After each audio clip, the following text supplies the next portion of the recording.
Jawaar Mohammed obbo Baqqalaa Garbaa obbo Hamzaa Adaanee Booranaatii fi obbo Shamsaddiin Xahaatii fi miilootii isaanii beellama mana murtii Haardhaa irraa oolan. Akka namni abukaatoo isaaniif miilootii isaaniitiif ta'e obbo Kadir Bulloo jedhetti waan biyyittii keessa jirtuufiyyuu jedhanitti naga kennaaf sodaachisa jedhaniitiin beellama irraa oolanii jedhe. Qormaata biyyoolessa Itoophiyaa kutaa 12 dura dabarsanii guyyaatti murteessan. Kutaa 8 ammoo muddee tokko haga muddee 30 bara 2013 kennanii jedhe. Namni filannoo pirezidaantummaa Ameerikaa mo'atee labsanii fi Joo Baayiden bulchiinsa qophaa'u jira kaabineellee filachuutti jira. Addunyaa keessa nam miliyoon 60 dhiyaatu irratti vaayirasii koronaa argan ardii cufu caalaa ta Awurooppaatti caala nam miliyoon 15 caalaatti dhibee kana qoratanii irratti argan waan arisanitti nu keessaa tokko oduu tasaan jalannee nutti. Attamooltan kabajamtoota dhaggeeffatoota keenyaa oduun har'aaf qabnu kunoo. Mootummaan Itoophiyaa humnootiin Tigraay akka harka kennataniif guyyaa kennee yeroo jiru kanatti humnootiin waraanaa kan Itoophiyaa nageenya sibiilota Tigraay keessaaf ilaalcha duraa akka kennaniif gareeleen mirga dhala namaaf falman kan addunyaa gaafataa jiru. Golli naga eegumsaa kan tokkummaa mootummootaa haala kanarratti har'a yeroo duraatiif walgahaa jedhamee kan eegamu yoo ta'u, walitti bu'iinsi hammaataa deemuun immoo yaaddoo addunyaa ta'ee jira. Addi bilisummaa uummata Tigraay yookaan TPLF hanga roobii boriitti akka harka kennatuuf muummichi ministeeraa Abiy Ahmed guyyaa ka kennan yoo ta'u, kun ta'uu baannaan magaalaa Maqalee irratti haleellaa banamuutu isa eeggataa jedhan. Waraanni Itoophiyaa wiixata darbee magaalaan Maqalee fageenya kiiloomeetira 50 irratti marfamuu ishee beeksisee ture. Hoogganaan TPLF Dr. Dabratsiyoon Gabra Mikaa'el garuu kun soba jedhanii waraanni Itoophiyaa injifatamuu isa mudate haguuguuf yaalaa jira jedhaniiru. Gama kaaniin kan Joo Baayideniin ministeera dantaa alaa akka ta'aniif maqaa dha'aman Tooni Bilinkan rakkoo gargaarsa dhala namaa kan Itoophiyaa keessaa hookkarri gosa irratti qiyyaafate jiraachuun gabaafamuun akkasumas nagaaf nageenya kutaa sanaa akkaan kan isaan yaaddesse ta'uu ibsanii jiru.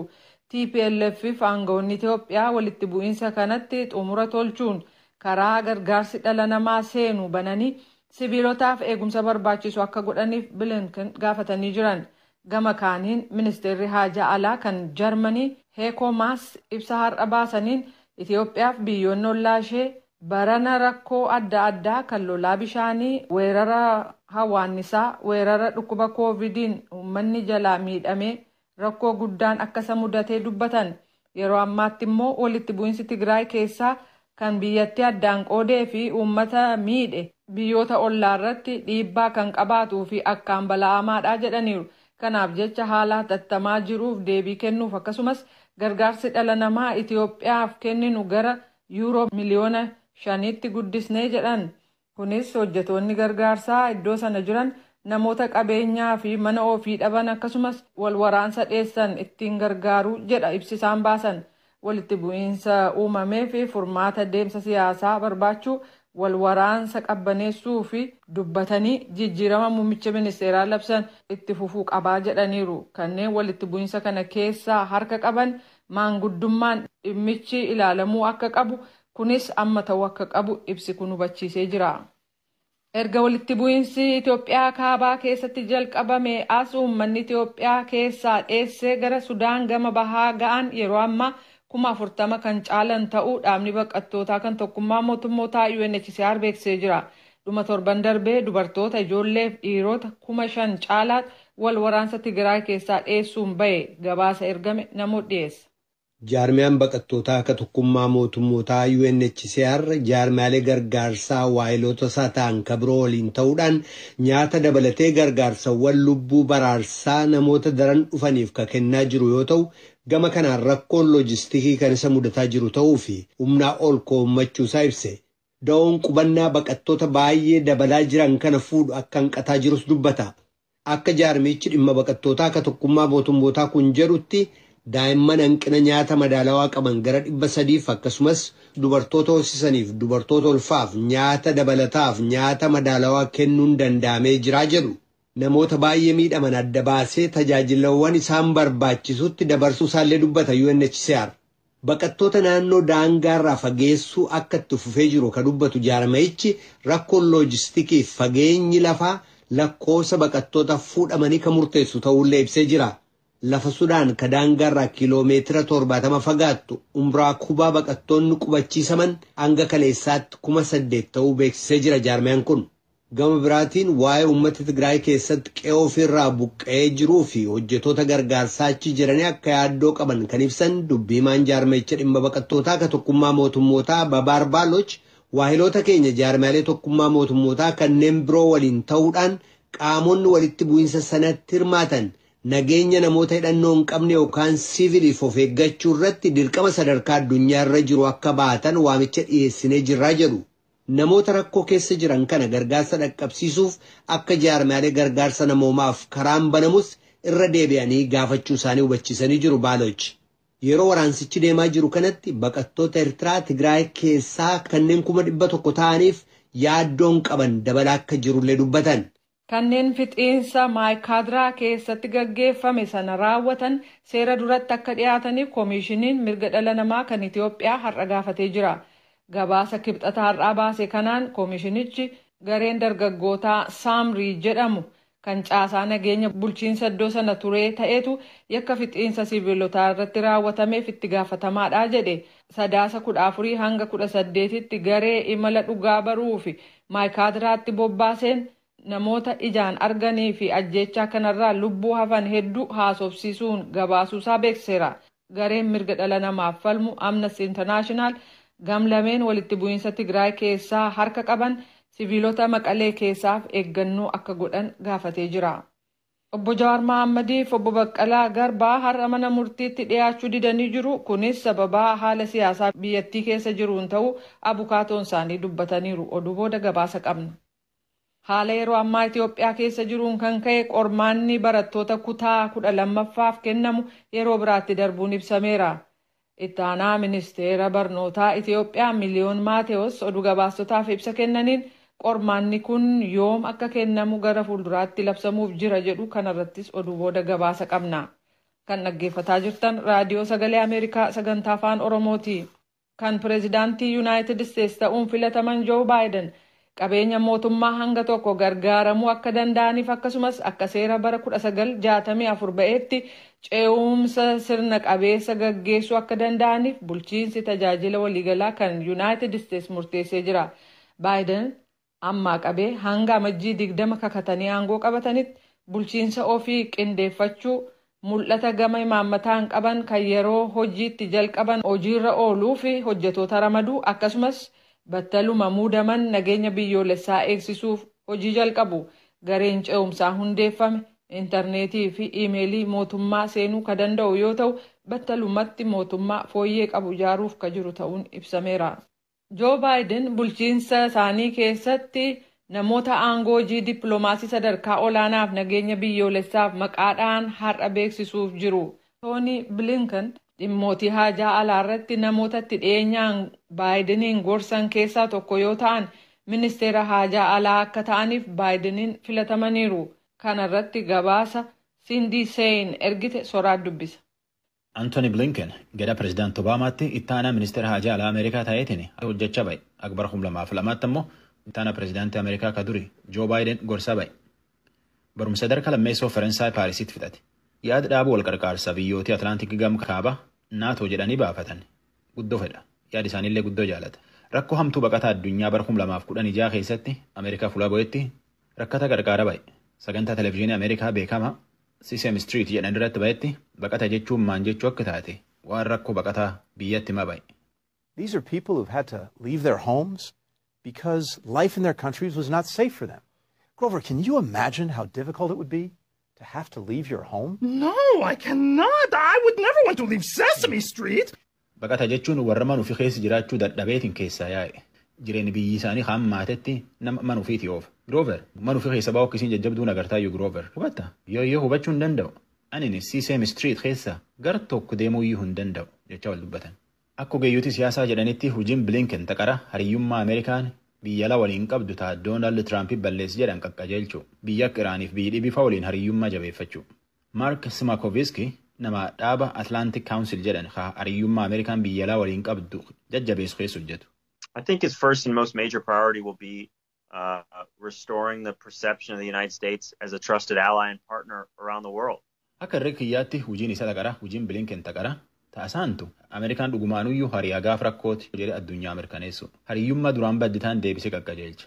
Keessattuu sagantaa jijjiiram qilleensa addunyaa ka Paarisitti yaayyuu deebine. Isuma akka raallee caala sagantaa haaratti baafannee hojjannaa jedheetiin yaad haaraan dhufeetiin hin hojjataa jedhe herreguu jira jedha. Namni dhibiin Joo Baayiden namni filannoo pirezidaantummaa Ameerikaa mo'atee labsanii fi kaabineen dhibiin inni filate Linda Thomas Greenfield ambaasaaddar tokkummaa mootummoota tolchee filate. Greenfield duruyyuu dippiloomatii beekamtu hojii akkanaa hedduu hojjechaa baate. Greenfield waan gaafan xiqqoo ayyoon naan jette qabadhaa jette. Rakkoon feetellee na dhuftuuti hin sodaatin naan jettee jette Greenfield yoo waan keessi dhufu biyyatti himtu. Yoo seneetiin Ameerikaa fudhate Anthony Blinken ministeera haajaa alaa Ameerikaa ta'etti nama ammaan tan hojii tan hojjechuu jiru Mike Pompeo irraa fuudheetiin hojjete. Akkuma seera Ameerikaatti bulchiinsi haaraa'ee ammajii 20 hojii jalqaba. Agasitti kaabinee filatee sagantaa biyyaan bulchu baafachaa ba'a. Bara 1998 Lookarbii Scotland irratti xayyaara kufeen kan himatame lammiin Liibiyaa kan ilaaleen falmii dhiyaate manni murtii olaanaa kan Scotland har'a dhaggeeffataa oole. Haleellaa kanaaf namni tokkittiin himatamee murtiin irratti kenname qondaala basaasa Liibiyaa ka ture Abdelbaaset Al-Magraahi hidhaan umrii guutuu irratti muramee ture. Inni garuu harka keessaan qabuu jedhee ture. Bara 2012 dhukkuba kaansarii qabaachuunsaa beekamee hidhaadhaa bahee gara Liibiyaatti ergame booda achitti du'e. Maatiinsaa amma jalqabayyuu ragaan dhiyaate sirrii hin turre jechuudhaan falmii qaban har'a mana murtiitti dhiyeessaniiru. Oduun ammaaf qabnu kanuma. Biyya afaan Oromoo caqasuu jirtan. Obbo Jawaar Mohammed, Obbo Baqqalaa Garbaa, Obbo Hamzaa Daanee Booranaatii fi Obbo Shamsaddiin Xahaatii fi miilootii isaanii beellama mana murtii har'aa irraa oolan. Akka namni abukaatoo isaaniif miilootii isaaniitiif ta'e Obbo Kadir Bulloo jedhetti waan biyyittii keessa jirtuufiyyuu jedhanitti naga kennaaf sodaachisa jedhaniitiin beellama irraa oolanii jedha. Tsahaaydaamtooti erge. Akka abukaatoon seeraa namoota kanneenii Obbo Kadir Bulloo raadiyoo sagalee Ameerikaatiif himanitti rakkoo nageenyaa amma biyyattii keessatti mul'achaa jiruun nageenya keenyaaf yaaddoo qabna jechuudhaan beellamarraa hafanii jedhan. Dhimma nageenyaatiin wal qabatee seekiriitii isaanii maal jedhanii asiin dura dhadhachaan dura arginee turre kan jedhanii sababa lamaa fi tokkoffaa isaan kan jedhan namni bakka bakkatti waraana keessa jiru yookaan nama keenya bakka bakkatti waa jirutti nu amma waa'ee qabeenyaa haasawuun mataa kennaaf dabaluun kennuun akka suuraatii kakaasan. Kan biraa immoo dhimma nageenyaatiin wal qabatee seekiriitii isaanii yeroo ammaa nu diinni keenya as keessaa diinatu jira alaallee diina qabnaa jedhan akka nama siyaasaa nama Oromootitti. Kanaafuu namni kunniin yoo yaalii tokko nurratti yookaan rakkoon tokko nurra ga'e biyyattiin tun garan rakkoon taane keessa galte. Kanaafuu caalaa nagaa biyyattiitiif jecha rakkoo nuti gogale rakkoo kanaan bakka deebisuun rakkoo deebisuu rakkisaa waan ta'eef nagaa biyyattiitiif jecha yaaduudhaan daddacharratti argamuun barbaachisaan ta'uu kan jedhu ibsitanii nullee kanuma ibsinee warri mana dabaallee akkaatuma kanaan gaafii isaanii mirkanafan ta'uu sanii nullee ka jenne nuun hordofaa jedhanii kanaafuu sababa armaa olii ibsine kanaaf kan dhiyaanne ta'uu ibsinee akkaatuma kanaan olda'u. Ajjeechaa artist Hacaaluu Hundeessaa Bulee yakka hokora kakkaasuutiin shakkamanii poolisiidhaan to'atamanii himanni kan irratti dhiyaate Obbo Jawaar Mohammedii fi Obbo Baqqalaa Garbaa dabalatee namoonni galmee isaanii jalatti waamaman qabeenyi isaanii akka hin sochoone abbaan alangee dhorkisisee kan ture irratti onkoloolessa 17 fi onkoloolessa 24 bara 2013 falmii gaggeessanii turan. Falmii bitaaf mirgaa kan caqasaa ture manni murtii dhimma kana qoratee har'a murtee kennuudhaaf beellamee kan jiran Obbo Kadir Bulloo abukaatoon namoota kanneenii oolmaa dhaddacha har'aas akkanaan ibsaniiru. Waa'ee qabeenya Obbo Jawaarii fi Obbo Baqqalaa shakkamtoota yakkaan shakkamanii mana adabaa jiran laachisee fi qabeenya isaanii irratti yeroo isaanii qorannaa fi bareedaa turanitti qabeenya isaanii irra yookaan kennamee ture. Boodarraa gaafii kaafnee ture gaafiin ta'ee ture baadii qabeenya kanarratti dhorkaan kenname kun seeraan alaa kanaafuu ka'uu qabaa. Qabeenyi dhorkamuu qabeenya lakkasan walqunnamtii ta'u malee akkanumaan lafaa ka'ee qabamuun qabu kan jedhu ture.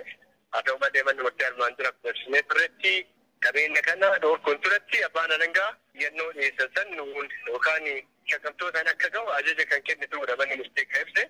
Abbaan alangaa sababa nu beekneen osoo shakkamtoonni kunniin dhiyaatanii yaada irratti hin kennine manni murtiillee kan oduu addaan hin baafne yookaan kan irratti kennee ture waruma kanaan amma booda irratti yennoon kun akka ka'uu kan dhiyaate yoo ta'u keessattuu qabeenya waa'ee qallaba yookaan leetuu namaatti barbaachisu laachiseeti kan ragaa qabdaniif kan ragaa hin dandeenye addaan baasaa deebisaa jennee turani. Kaatuma kanaan mindaa nama jireenyaatiif barbaachisu kiraa manaatiif kanaaf kan fakkaatu manni jedhamtee kana dhiyeessinee turre haa ta'u malee manni murtii hadhaa akka bu'uuraatitti ragaan qabeenyi yakka wal quunnamtii qabu yookaan kakoo kan ilaa'ee jedhu kan manni murtiin fudhanne jedhanii haa ta'u malee baasiiwwan adda addaa fakkeenyaaf mana barnootaa ijoollee barbaachisu kiraa manaa ilaalchisee kanaaf kan fakkaatu qulqulleessanii akka dhiyeessan kan jedhu ajaja kennanii.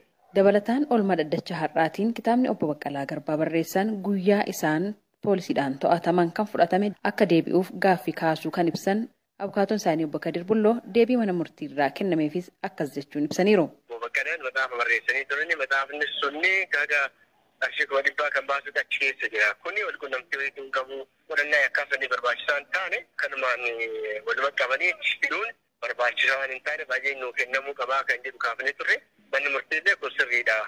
Meeshaan yookaan qabeenyi qabamuu qabu akka sanii barbaachisaa qorannaa sanii barbaachisaa kan ta'e qofaa kan jedhu kan kaasee yoo ta'u haa ta'u malee dhimma kana bulchiinsaan gaafachuu qabdanii jedhe. Bulchiinsa jechaan abbaa dhangaallee akkaatama manni murtii jedheen iyyannoo noo dhiyaate kun qoratamuu fi deebiin qarra kennamuu kan jedhu deebii deebisanii yeruma kanaan amma beellama gaafa 28/3/2013 akka lakkoofsa bashootaatti qabamee jira.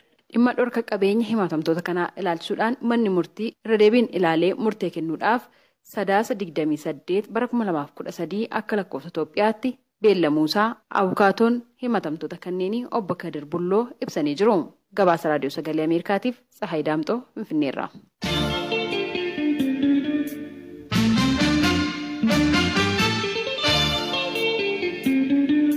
Itoophiyaatti qormaata kutaa 12 bara 2012 rakkoo nagaatiif jedhanii dura dabarsan yoom akka kennanillee ammatti mirkanoomne.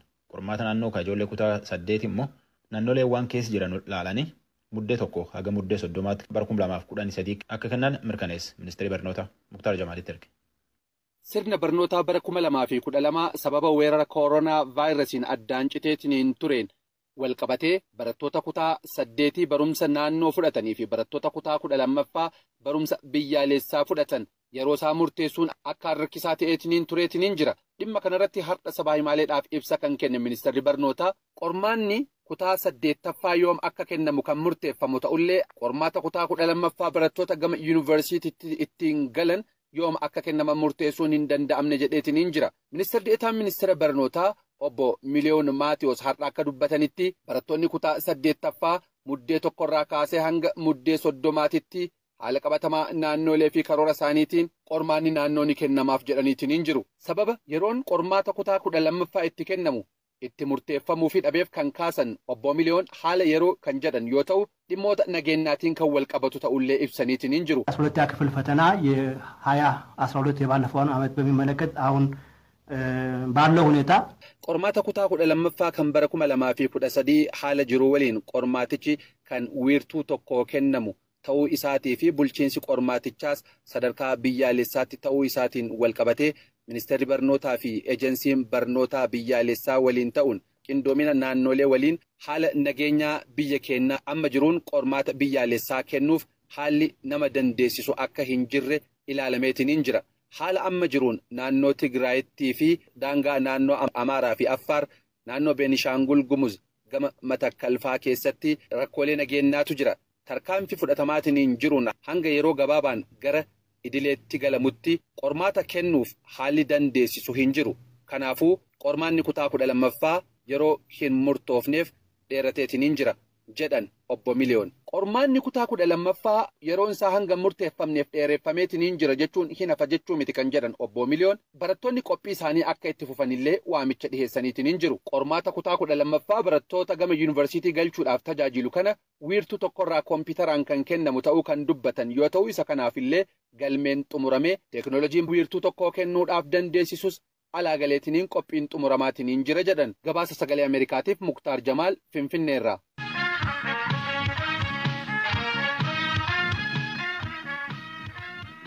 Afaan Oromoo VOA 24 fi Naayil Saatirra caqasuu jirtan gamkaaniin ammoo raadiyoonii Hedduu FM 94.3 irra waan caqasuu jirtan kan halkan sa'aatii 4 irratti hirrisanii deebi'anii achirrallee caqasuu dandeettan. Somaaleen filannoo pirezidaantummaatiif qophaa'uu jirti. Wallabatti dhufuu jira. waldhaba kana faluu fi nama leenjii filannoo tan irratti leenjii namaa kennu qopheessuu jiranii leenjisuu jiranillee akka paartileen mormituu jedhanitti warri leenjii namaa kenna jedhan kunini warra pirezidaantii Somaalee Mohammad Abdullaahi Farmaajoo deeggaru. Age guddaan kasaati Mohammad Yusufitti Naayiroobii erge. Tujubeen nutti. Kaadhimamtoonni pirezidaantummaa 12 paartileen isaanii Moqdishoo keessatti marii geggeessaa akka jiran yoo ta'u dhimmi tokkummaaf akkaataa filannoo sirriin itti geggeeffamuu danda'u laalchisee dhiibbaa gochaa jiran. Kanneen walga'ii sana irratti hirmaatan keessaa tokko kaadhimamtoota pirezidaantummaa akka ta'an Abdurrahmaan Abdishaakuuri.